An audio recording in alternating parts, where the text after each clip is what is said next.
Məktəbəqədər təhsil, hansı ki 1-6 yaş uşaqları əhatə edir və burada məktəbəqədər təhsildə baxın, təşkilati, hüquqi, yəni formasına görə, yəni bunlar əsasən 3 hissəyə bölünür.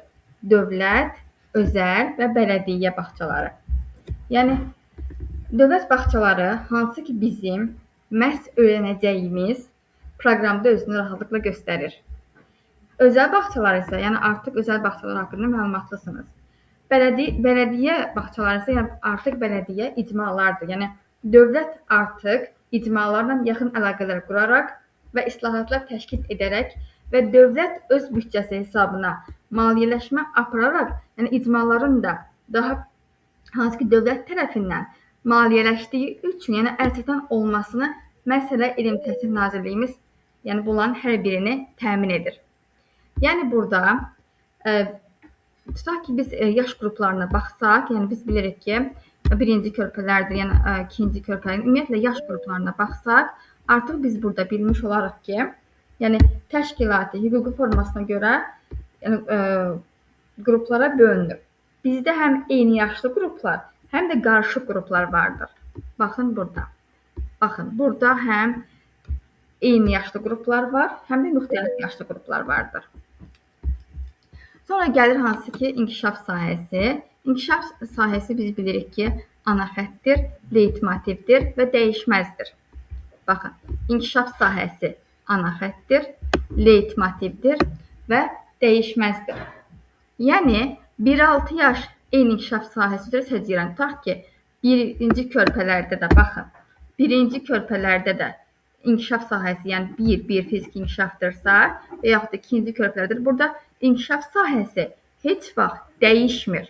Dəyişən tutaq ki, orada əsasən əsas standart və alt standartlardır.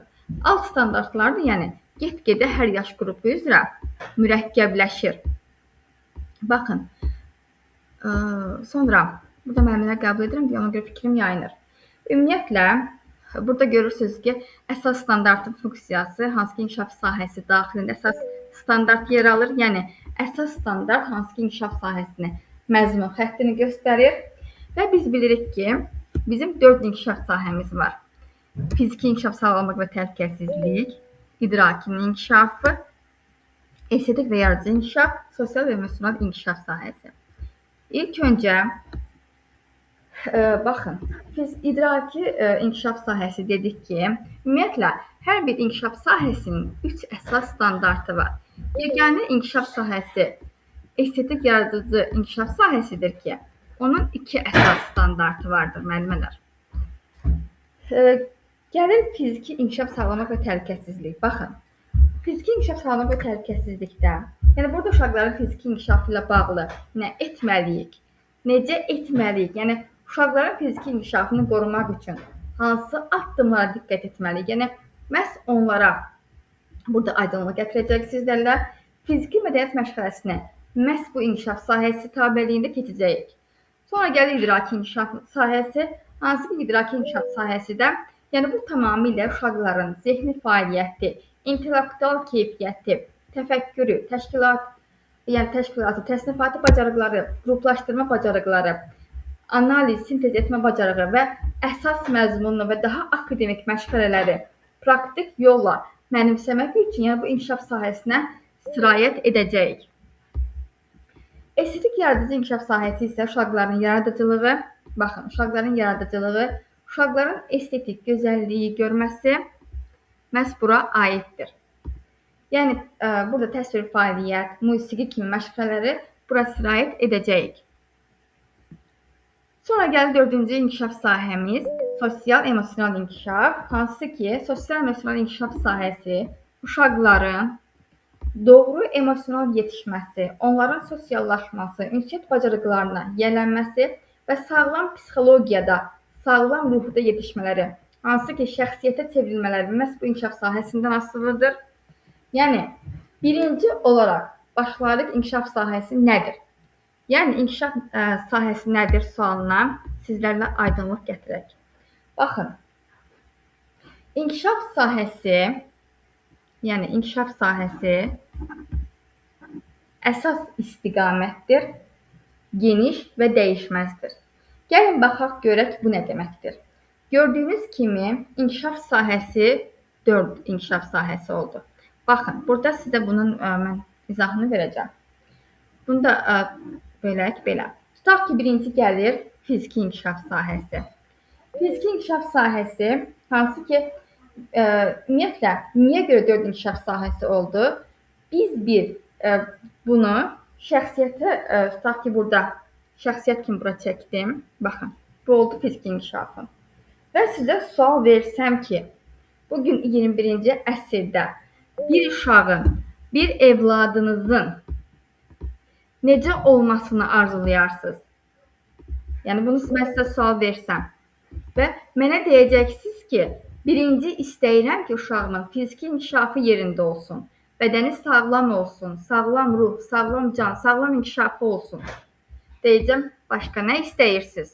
Deyərsiniz ki, tutaq ki, qəşəng oxusun, təfəkkürü qəşəng olsun, analitik bacarıqları olsun, beyni yaxşı işləsin, düzdür? Deyəcəm, tutaq ki, tamam.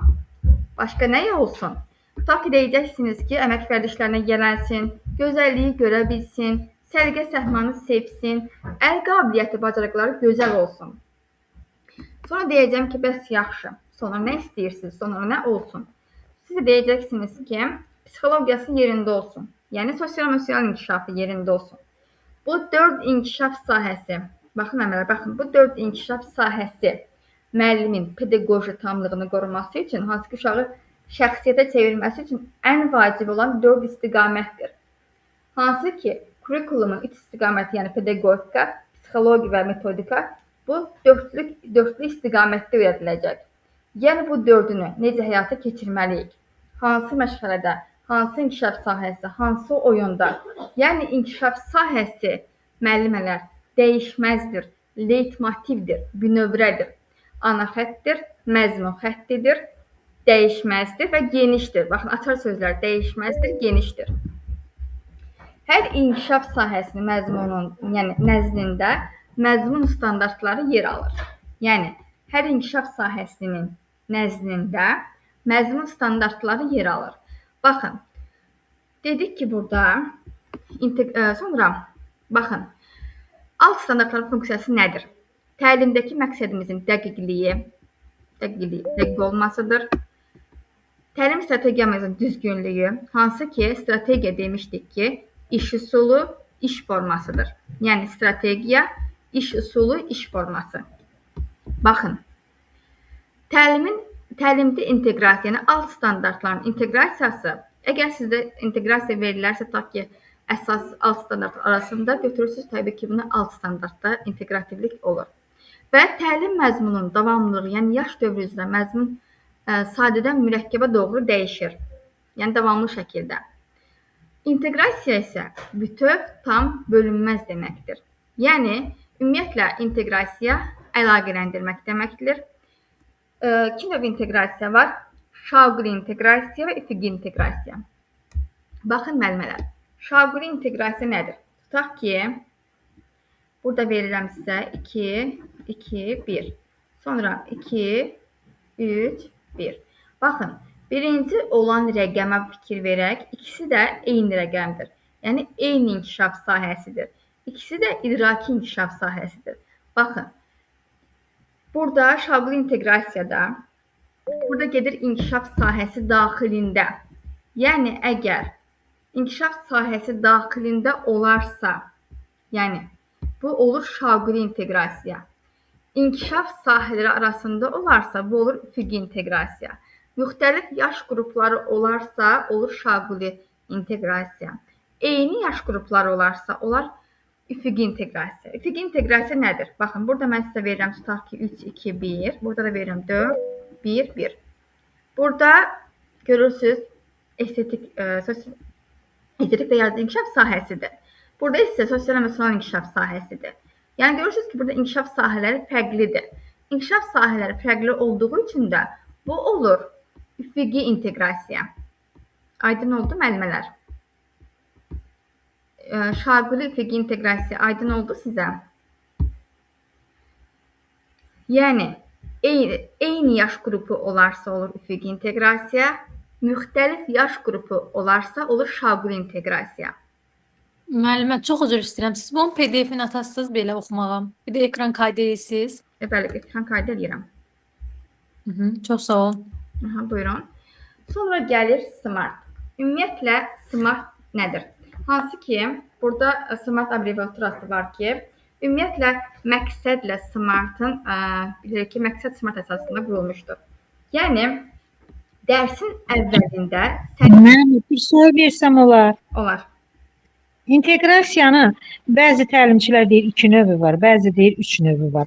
Biri deyir ki, inteqrasiya, üfüqi inteqrasiya, şaquli inteqrasiya, bir də bağçalarda məşğələlər üstü, fən üstü deyilmir də, məşğələlər üstü inteqrasiya həyatla əlaqələndirilir. Bunu da deyilir. Bəzən də mən oxuyuram, bağçalarda ancaq 2 inteqrasiya deyirlər, şaquli. 2 inteqrasiya var, prosta üfüqi inteqrasiyanın növü. Amma bu həyatla əlaqələndirilir, fən üstü inteqrasiyanın.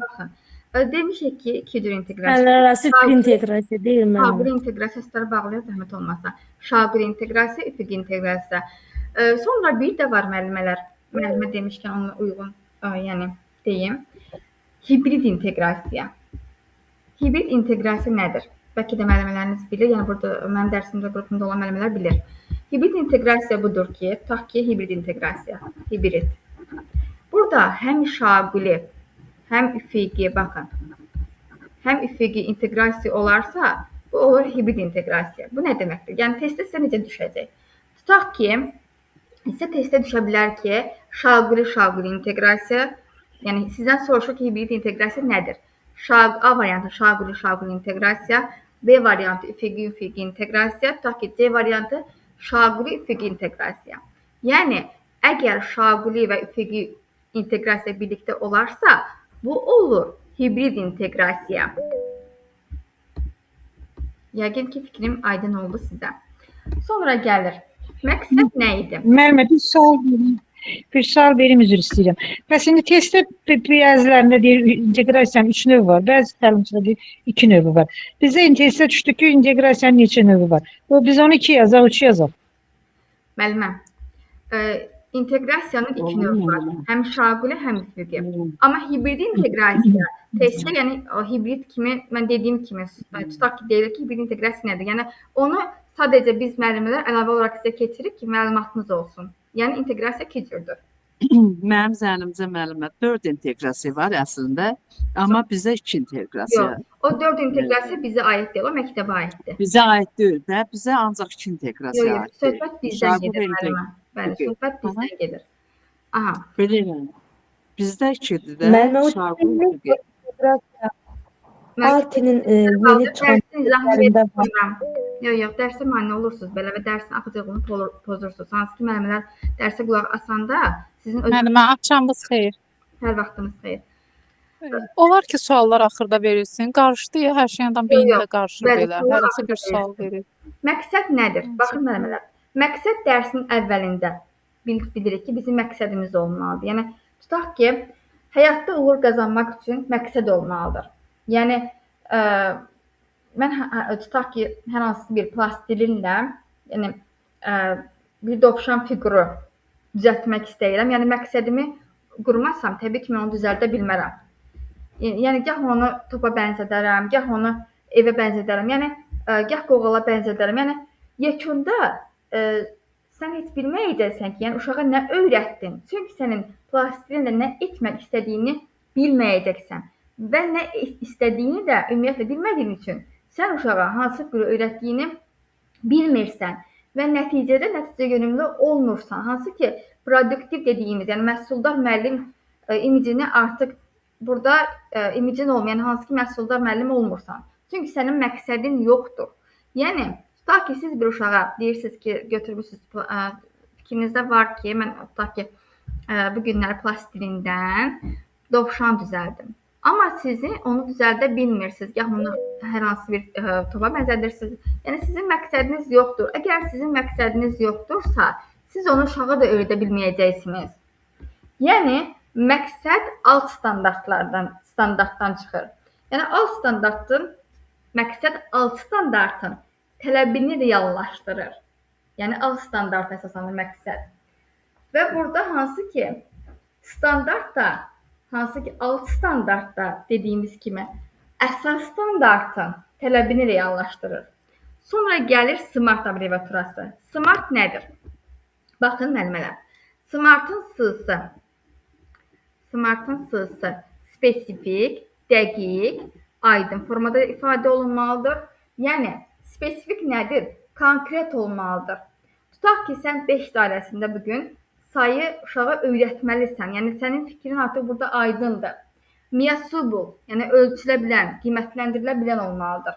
Yəni uşağın qiymətləndirilməsi, şəxsi inkişafı fəaliyyətini və nailiyyətini ölçməsi, ümumiyyətlə ölçülə bilən uşağın şəxsi fəaliyyətinin ölçülməsi deməkdir. Sonra gəlir achievable, yəni əldə olunan nə asan ola, nə də çətin olsun. Yəni əlçatan olur. Tutaq ki, zəif uşaqla güclü uşağı nəzərə almaq, diferensiallıq, hansı müxtəlif potensiallı uşaqların nəzərə alınmasıdır burada. Sonra realistik, hansı ki realistik, real imkan, resurslar və realistik olmaq. Yəni buna realistik nədir? Resurs. Müəllimin resursları olur. Biz bilirik ki, məqsədə uyğun. Hansı ki, tutaq ki, portağal mövzusunu keçirəm, portağal resursu mənim əlimdə olmalıdır. Və yaxud da ki, mən bədii təfəkkür məşğələsində, yəni kirpi alman nağılını uşaqlara danışıramsa, mütləq ki, mənim əlimdə əyani vəsaitim olmalıdır ki, onu uşağa mən çatdıra bilim. Bu R-nın, yəni smartın R-sı bu deməkdir. Sonra gəlir time. Baxın. Time isə vaxt müddətinin nəzərə alınması deməkdir. Yəni məşğələnin müddəti, tutaq ki, birinci körpələrdə 10 dəqiqədir. Yəni 10 dəqiqədə neçə dənə məqsəd qurmusunuzsa, yəni neçə dəqiqən var? Tutaq ki, sən o 10 dəqiqədə sən o məqsədə çatmısanmı? Yəni burada müəllimə nəticə yönümlü müəllim olmalıdır. Yəni burada time, vaxt, zaman deməkdir. Ümumiyyətlə smart abreviaturası tutaq ki, time-də hər hansı bizə bir məhsul verilir. Yəni biz onu neçə günə tutaq ki, biz onu satmalıyıq.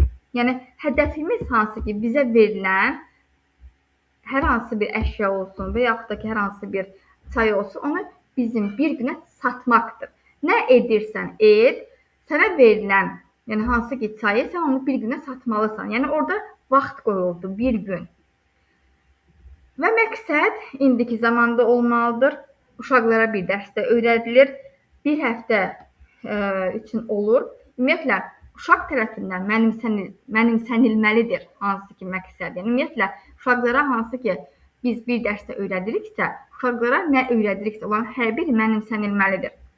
Sonra gəlir burada məktəblərdə təhsilin məzmun standartları. Baxın burada bizə verilir fiziki inkişaf sağlamlıq və təhlükəsizlik. Birinci əsas standartı nədir? Fiziki hərəkətləri yerinə yetirir. İndi gəlin alt standartlarına baxaq. Birinci körpələr, ikinci körpələr, orta qrup, böyük qrup və məktəbə hazırlıq qrupu. İndi sizə açar sözləri hər birini qeyd edəcəm. Baxın, birinci körpələrdə sadə fiziki hərəkətləri, baxın, qalxıb oturur, yanlara dönür, baxın, sərbəst yeriyir, 3-4 metr məsafəyə qaçır və maneələrdən yan keçir. Birinci körpələrin açar sözü 3-4 metr məsafədir. Harada 3-4 metr məsafə görsəniz, götürürsünüz birinci körpələr qrupu. İkinci körpələr qrupu isə artıq burada yerişdən qaçışa, qaçışdan yerişə keçmək, topu bir-birinə tərəf atmaq və tutmaq aiddir ikinci körpələr qrupuna. Ümumiyyətlə, birinci və ikinci körpələrdə, yəni bu gedir artıq hərəkətlərin inkişafı. Hərəkətlərin inkişafı gedir birinci, ikinci körpələrdə. Orta qrupda artıq başlar fiziki mədəniyyət məşğələsi. Baxın, orta qrupda görürsünüz artıq var açar söz nədir? Gimnastik skamya. Gimnastik skamya orta qrupun açar sözüdür. Böyük qrupda isə gimnastik nərdivandır. Məktəbə hazırlıq qrupunda isə gimnastik nərdivana pillə-pillə dırmanmadır. Topu hədəfə atmaqdır. Yəni, harada hədəf sözü varsa, o aiddir məktəbə hazırlıq qrupuna. Harada hədəf sözü varsa, götürür onu məktəbə hazırlıq. Sonra gəlir, burada artıq birinci körpələr 1-1, 2, alt standartı. Böyüklərin köməyi ilə pləkanla qalxır və düşür. Baxın, pləkanla qalxır və düşürsə, bu aiddir birinci körpələrə. Çünki o hələ körpədir, yəni böyüyün köməyi ilə qalxıb düşür. İkinci körpələrdə isə ayaqları bir yerdə irəli doğru atılır. Bu ikinci körpələrdir. Görürsünüz burada, gimnastik skamya burada yenə orta qrupda var. Yəni, orta qrupu siz belə yadda saxlaya bilərsiniz ki, gimnastik skamya orta qrupun açar sözüdür. Baxın, burada da gimnastik skamya orta qrupdur. Baxın, gimnastik skamya orta qrupdur. Burada da, yəni hansı ki, gimnastik skamyadan tullanma orta qrupdur. İki ayağı üstə yerə düşmə də orta qrupa aiddir. Sonra gəlir böyük qrup. Baxın, harada sağ-sol ayaq üzərində varsa, yəni sağ-sol hərəkətləri varsa, götürürsünüz böyük qrup. Baxın, sağ-sol varsa, götürürsünüz böyük qrup. İp üzərindən tullanır. Yəni, müxtəlif istiqamətlərə, baxın, müxtəlif istiqamətlərə ip üzərindən tullanırsa, bu aiddir məktəbə hazırlıq qrupuna. 1-1-3-ü isə belə yadda saxlayırsınız ki, yəni 1-1-3-ü topdur. 1-1-3 top. Birinci körpələrdə topu döşəmə üzərində deyirlədir. İkinci körpələrdə topu ayağı ilə vurur. Baxın, topu ayağı ilə vurursa ikinci körpələrdir. Topu başı ilə vurursa orta qrupdur. Topu müxtəlif üsullarla atıb tutursa böyük qrupdur. Topu hədəfə atırsa bu artıq olur məktəbə hazırlıq qrupu. Aydın oldu. Sonra 1-1-4 isə artıq 1-1-4 inteqrasiya xarakterlidir. Yəni, bunu inteqrasiya məqsədi ilə istifadə edə bilərsiniz. 1-1-4-də birinci körpələrdə, baxın burada, karandaş, top, oyuncaq təyinatına görə istifadə edir. İkinci körpələrdə isə artıq bunlar barmaqları arasında, baxın, barmaqları arasında saxlayır, şəkil çəkir, yapma, yəni hansı ki, atıb tutma kimi hərəkətləri sadə tərzdə yerinə yetirir. Artıq burada sadə tərzdir, yəni bu da ikinci körpələrə aiddir. Orta qrup isə yapışdırır, baxın, yapışdırır, quraşdırır, koordinasiya varsa orta qrupdur. Böyük qrupda isə artıq onlar hissələrə ayırır, birləşdirir, bu aiddir böyük qrupa. Burada isə artıq məktəbə hazırlıq qrupunda quraşdırır, düzür, baxın, konturdan kənara çıxmayaraq rəngləyir, bu da aiddir məktəbə hazırlıq qrupuna. Sonra gəlir, masa arxasının davranışının qaydaları əsasında tənzimlər və gigiyena qaydalarına əməl edir fiziki inkişafın ikinci əsas standartı. 1-2-1, bu nədir? Gigiyena. Yəni, bunu götürürsünüz şəxsi gigiyena. Birinci körpələrdə, baxaq birinci körpələrə. Baxın, daraq dəsmal tanıdığını nümayiş etdirir. Əgər harada daraq dəsmal varsa, tanıdığını nümayiş etdirirsə, bunu götürürsünüz birinci körpələr qrupu. İkinci körpələr qrupu isə artıq görürsünüz ki, burada ilkin gigiyena, baxın, ilkin gigiyena varsa, olur ikinci körpələr qrupu.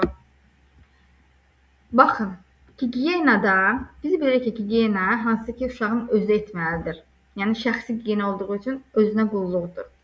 Yəni, burada sabundan istifadə etmək orta qrupa aiddir. Şəxsi gigiyenada sabun orta qrupdan istifadə olunur. Böyük qrupda isə yatağını səlqəyə salmasıdır, askırıb öskürərkən üzünü çevirməsidir. Yəni, bunların hər biri burun dəsmallarını tutmasıdır. Bunlar aiddir böyük qrupa. Məktəbə hazırlıq qrupunda isə artıq burada görürsünüz hiss üzvlərinə qulluq. Yəni, hiss üzvlərinə qulluq aiddir məktəbə hazırlıq qrupuna. Sonra 1-2-2 bu artıq aiddir süfrə mədəniyyəti. Yəni, masa arxasında. Birinci körpələrdə qaşıq fincandan istifadə edir. İkinci körpələrdə masa arxasında yemək təhlükəsizliyindən müstəqil istifadə var burada. Orta qrupda isə görürsünüz ki, baxın, salfet var orta qrupda. Yəni salfetdən istifadə orta qrupa aiddir. Böyük qrupda çəngəldən istifadə var. Həmçinin də orta qrupda qaşıqdan istifadə var. Yəni qaşıqdan istifadə orta qrupdur. Çəngəldən istifadə isə böyük qrupa aiddir. Süfrə mədəniyyəti varsa məktəbə hazırlıq qrupudur. Sonra gəlir 1, 2, 3 alt standartları birinci körpələrdə. Böyüklərin nəzarəti altında əllərini sabunla yuyur. Yəni 1, 2, 3 özünə xidmət əməyidir. Görürsünüz, burada sabun, yəni şəxsi gigiyenada sabun orta qrupdaydı.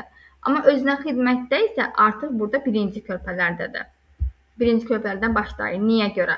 Çünki şəxsi gigiyenada uşaq sabundan özü istifadə elədiyi üçün, yəni o özü ağzına apara bilər, burnuna apara bilər. Ona görə orta qrupdan, yəni uşaq sabunu tam anlasın, bir orta qrupdan uşaqlara sabun verilir. Amma yəni hansı ki özünə xidmət əməyində isə burada artıq sabun birinci körpələrdən istifadə edilir. Və bu da böyüklərin nəzarəti altında olur. İkinci körpələrdə isə salfetdən, burun dəsmalından istifadə var. Orta qrupda hansı ki əllərini özü yuyur, yəni ayaqqabısının bağını açıb bağlayır. Bunların hər biri də aiddir orta qrupa. Böyük qrupda isə paltarlarını sərgi ilə dolaba yığır, yatağını sərgiyə salır. Bu da aiddir böyük qrupa. Məktəbə hazırlıq qrupunda isə uşaq artıq hansı ki müstəqil şəkildə xarici görkəmində olan səliqəsizliyi aşkar edir və onu aradan qaldırır.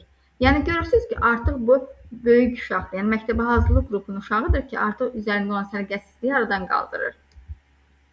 Sonra gəlir 1.3 təhlükəsizlik qaydalarına əməl edir standartının, əsas standartının 1.3.1 alt standartları. Birinci körpələrdə baxın. Potensial təhlükə barədə böyüklərin xəbərdarlığına adekvat reaksiya verir. Harda adekvat reaksiya görsəniz, bilin ki, birinci körpələrdir. Yəni adekvat reaksiya birinci körpələrdir. Yəni tutaq ki, uşaq əlini sobaya vurur, sonra çəkir. Yəni adekvat reaksiya gördü, istidi, çəkdi. Adekvat reaksiya. İkinci körpələrdə isə həyatına, sağlamlığına təhlükə yarada biləcək əşyalar sadalayır. Yəni artıq o tutaq ki, sadalayır ki, yəni cız, istidir və yaxud da ki, yəni nə təhlükə yarada bilərsə həyatına, onu sadalamağa çalışır. Bu aiddir ikinci körpələr qrupuna. Orta qrupda isə artıq yandırıcı, kəsici, deşici bunların hər birini fərqləndirir. Tutaq ki, o bilir ki, kibrit artıq yandırıcıdır. Yəni bunlar artıq kibriti qayçıdan, bıçaqdan fərqləndirir. Böyük qrupda isə hansı ki, həyatına, sağlamlığına təhlükə yarada biləcək əşyalarla təhlükəsiz davranma bacarıqlarını nümayiş etdirir. Bu aiddir böyük qrupa. Məktəbə hazırlıq qrupunda isə qorunma qaydalarını izah edir. Hansı ki, hadisələrdən qorunma qaydalarını. Artıq o bilir ki, misal üçün, yəni sobadan necə qorunmaq lazımdır, yəni sobaya əl vurmamaq və yaxud da ki, əgər soba yanarsa onun yaxınına getməmək. Yəni bu kimi artıq qorunma qaydalarını izah edir. Sonra gəlir 1.3.2 hansı ki, birinci körpələrdə elementar təhlükəsizlik qaydalarına, qaynar əşyalara sobaya vurmamağa əməl edir. Burada isə necədir? Baxın. Tutaq ki, sobaya əl vurmamaq nədir? Bir var ki, uşaq tutaq ki, deyirsən ki, cızdır, eləmə. Amma uşaq da onu qavramır axı. Uşaq özü əl vurur, görür ki, əgər o istidirsə, reaksiya verir və ona artıq əl vurmamağa əməl edir. İkinci körpələrdə isə artıq təhlükəli situasiyalarda ehtiyatlılıq nümayiş etdirir. Orta qrupda kəsici, deşici, hansı ki, yandırıcı əşyalar var ki, bunlar hansı tanış olmayan adamlarla ehtiyatlı davranmaq, yol hərəkəti qaydalarını bildiyini nümayiş etdirir. Yəni, həmin insanlarla artıq ehtiyatlılıq nümayiş etdirir. Yəni, uşaq tutaq ki, biri deyirsə ki, ona tanış deyil. Yəni, ona artıq tapşırılır ki, sənə tanımadığın insanlara yaxın getmə. Və yaxud da yəni, artıq onu tanış olmayan insanlarla ehtiyatlı davranmağa çalışır. Yəni, bu qaydaları bildiyini nümayiş etdirirsə, bu da aiddir orta qrupa. Böyük qrupda isə baxın. Böyüklər nəzarəti olmadan dərman qəbul etməməkdir, yol hərəkəti qaydalarına riayət etməkdir, fövqəladə hadisə və təbii fəlakətlər, yanğın, zəlzələ zamanı situasiyaya uyğun davranması. Bu da aiddir böyük qrupa. Məktəbə hazırlıq qrupunda isə hansı ki, baxın, yanğın, zəlzələ, daşqın, sel, sürüşmə, yol hərəkəti zamanı situasiyaya uyğun davranmaq, yəni yanğın söndürənə, təcili yardıma, polisə çağırışlar edərək köməyə çağırmaq, məişətdə ehtiyatlı davranmaq. Yəni bu da aiddir hər biri məktəbə hazırlıq qrupuna. Yəni harda yanğın söndürənə təcili çağırışlar varsa, təcili yardıma, polisə çağırışlar varsa, bunu götürürsünüz artıq məktəbə hazırlıq qrupu. Bu günləri sizə, yəni idrakin inkişafına qədər keçəcəm. Bura qədər sualınız varsa buyurun və istəyirəm ki, yəni dərsdə öyrənək, yəni artıq sizə çətin olmasın. Çünki inkişaf sahələri ümumiyyətlə fiziki inkişafın alt standartları da, əsas standartlarla bunlar imtahanda düşür. Ona görə çalışaq ki, dərsi burada öyrənək. Nəsə sualınız varsa buyurun.